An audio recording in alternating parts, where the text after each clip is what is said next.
Referendum کی بازگشت سنائی دے رہی ہے، اس پر خدشات اور توقعات کیا ہیں؟ دستور پاکستان کے آرٹیکل 48(6) اور آرٹیکل 48(7) میں ریفرینڈم کرانے کا وزیر اعظم کو اختیار ہے، 2/3 اکثریت درکار نہیں۔ ملک کے مختلف سیاسی اور عوامی حلقوں میں ان دنوں یہ چہمہ گوئیاں زور پکڑ رہی ہیں کہ کسی اہم قومی معاملے پر ریفرینڈم کرانے کا سیاسی فیصلہ زیر غور ہے۔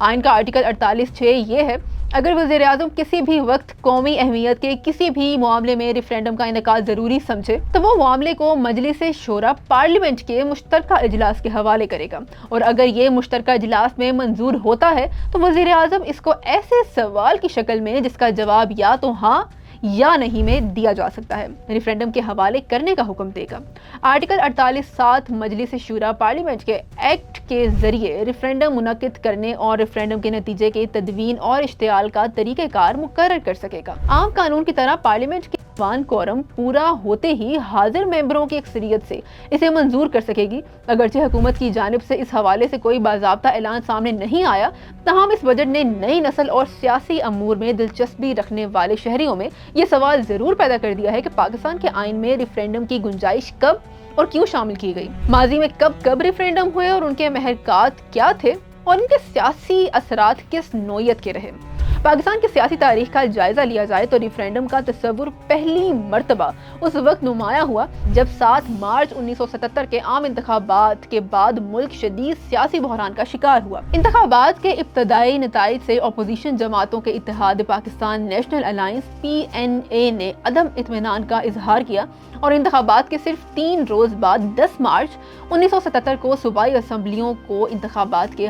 کا اعلان کر دیا گیا۔ اس فیصلے کے نتیجے میں حکمران جماعت پاکستان پیپلز پارٹی کے امیدوار متعدد حلقوں میں بھاری اکثریت سے منتخب ہوئے، کیونکہ کئی پولنگ اسٹیشنوں پر ان کے مقابلے میں کوئی امیدوار موجود نہیں تھا۔ اگرچہ اس عمل سے پاکستان پیپلز پارٹی کو صوبائی اسمبلیوں میں کم و بیش 100% اکثریت حاصل ہو گئی، لیکن اس کے ساتھ ہی قومی اسمبلی کے انتخابات کی شفافیت پر بھی سوالات اٹھ گئے، اور اپوزیشن نے انہی الزامات کو بنیاد بنا کر ملک گیر احتجاجی تحریک شروع کر دی، جو روز بروز شدت اختیار کرتی گئی، اور 30 اپریل 1977 کو مجوزہ لانگ مارچ بھی سیاسی بحران ختم نہ کر سکا۔ اسی دوران بردر ملک سعودی عرب نے اپنے سفارتی ذرائع کے ذریعے حکومت اور اپوزیشن کے درمیان مذاکرات کرانے کی کوشش کی، اور سعودی سفیر عزت مآب ریاض الخطیب نے دونوں فریقوں کو مذاکرات کی میز پر لانے میں اہم کردار ادا کیا۔ اپوزیشن مسلسل قومی اور صوبائی اسمبلیوں کی تحلیل، نئے عام انتخابات اور وزیر اعظم ذوالفقار علی بھٹو کے استعفے کا مطالبہ کرتی رہی، جبکہ حکومت ابتدا میں صرف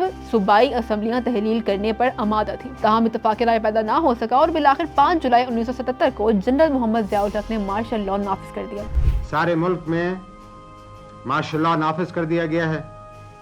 قومی اور صوبائی اسمبلیاں توڑ دی گئی ہیں۔ بعد ازاں آئین میں 7ویں آئینی ترمیم کے ذریعے ریفرینڈم کرانے کی آئینی گنجائش پیدا کی گئی، تاہم اس کا عملی استعمال بعد میں فوجی حکومت نے کیا۔ پاکستان کی تاریخ میں پہلا ریفرینڈم 19 دسمبر 1984 کو جنرل ضیاء الحق نے کرایا، جس سے عوام میں بظاہر اسلامائزیشن کے حوالے سے سوال پوچھا گیا، لیکن ہاں میں ووٹ دینے کا عملی مطلب جنرل ضیاء الحق کو مزید 5 سال کے لیے صدر منتخب کرنا تھا۔ سرکاری نتائج کے مطابق بھاری اکثریت نے ریفرینڈم میں ان کے حق میں ووٹ دیا، اور وہ مزید 5 برس کے لیے صدر برقرار رہے۔ قومی اخبارات اور تجزیہ نگاروں نے تفصیلی تبصرے کیے، جبکہ اپوزیشن جماعتوں نے اس کے نتائج اور انتخابی عمل پر شدید اعتراضات اٹھائے۔ اسی طرح جنرل پرویز مشرف نے اپریل 2002 میں عام انتخابات سے قبل ریفرینڈم کرایا، جس کے ذریعے انہوں نے مزید 5 سال کے لیے صدر رہنے کی منظوری حاصل کی۔ بعد ازاں اکتوبر 2002 کے عام انتخابات اور 70ویں آئینی ترمیم کے بعد پارلیمنٹ اور 4 صوبائی اسمبلیوں پر مشتمل الیکٹورل کالج نے بھی انہیں صدر منتخب کیا، تاہم اس مقصد کے لیے جنرل ضیاء الحق کے دور میں رائج انتخابی طریقہ کار میں تبدیلی کرتے ہوئے پارلیمنٹ اور صوبائی اسمبلیوں کے ارکان کو مساوی بنیادوں پر ووٹ کا حق دیا گیا، کیونکہ سابقہ طریقہ کار کے تحت ان کا انتخاب ممکن نہیں تھا۔